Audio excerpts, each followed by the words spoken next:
Bonjour à tous et bienvenue. Ce matin, nous démarrons avec le quotidien Mutation qui nous renseigne que Issa Tiroma Bakary appuie à fond sur la pédale. Le candidat du FSNC s'est autoproclamé vainqueur de la présidentielle, suscitant des réactions musclées du MINAT et du RDPC. La suite de l'agenda politico-électoral s'annonce enflammée et insondable, tel que nous le renseigne ce matin à la page 7, le journal. Nous avons Hilaire Kamga qui s'exprime en petite une. Les résultats de l'élection peuvent être publiés en 24 heures. Le quotidien Vert Émergence, revenant sur cette présidentielle, fait savoir que Issa Tiroma revendique sa victoire.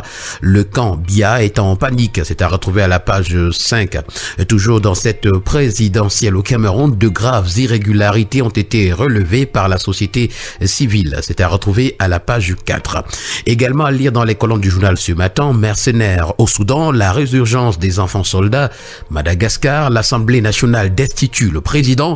Et puis inondation à Bamenda, c'est l'ONA qui appelle à la vigilance. Cameroun Tribune, pour sa part, revenant sur Issa Tiroma, autoproclamé élu, nous renseigne qu'il a franchi la ligne rouge. Dans une vidéo largement relayée sur les réseaux sociaux depuis hier, le candidat du FSNC à la présidentielle de dimanche dernier affirme être sorti vainqueur du scrutin, alors même que le décompte des voix se poursuit au sein des instances compétentes. Le ministre de l'administration territoriale, la classe politique et la société civile dénoncent et condamnent fermement une démarche qui va à l'encontre de la loi. C'est à retrouver aux pages spéciales de Cameroun Tribune, notamment les 2 à 8.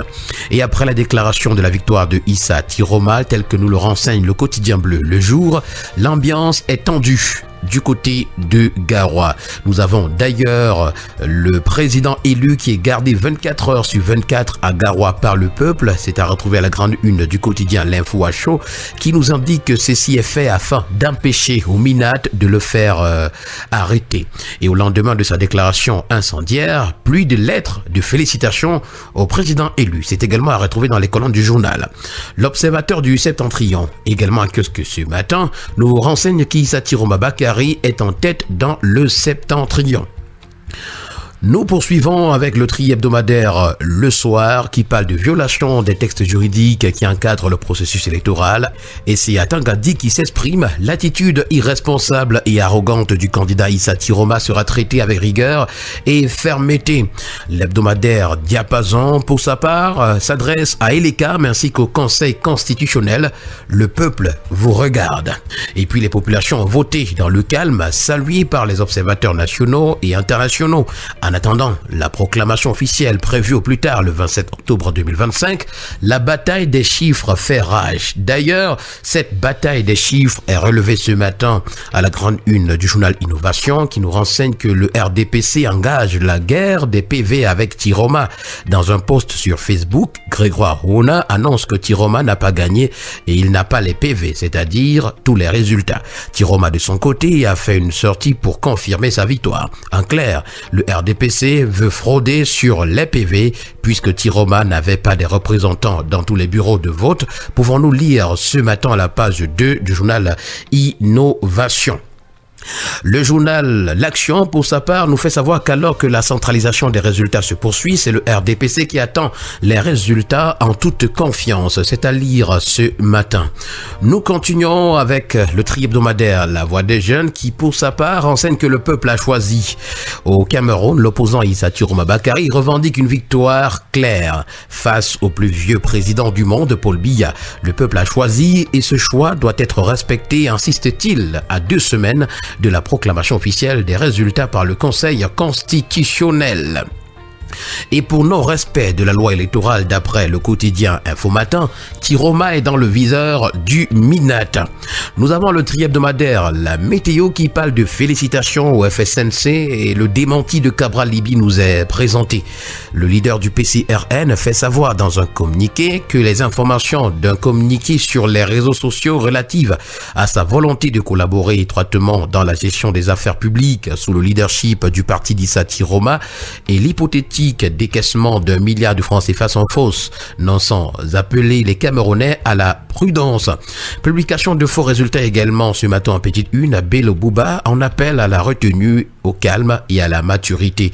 Toutes ces informations sont à retrouver dans les colonnes du tri hebdomadaire La Météo. Le quotidien d'information générale et d'enquête, Le Témoin pour sa part ce matin, revient sur le président autoproclamé quand l'ambition vire au banditisme politique. C'est le titre qui est à retrouver.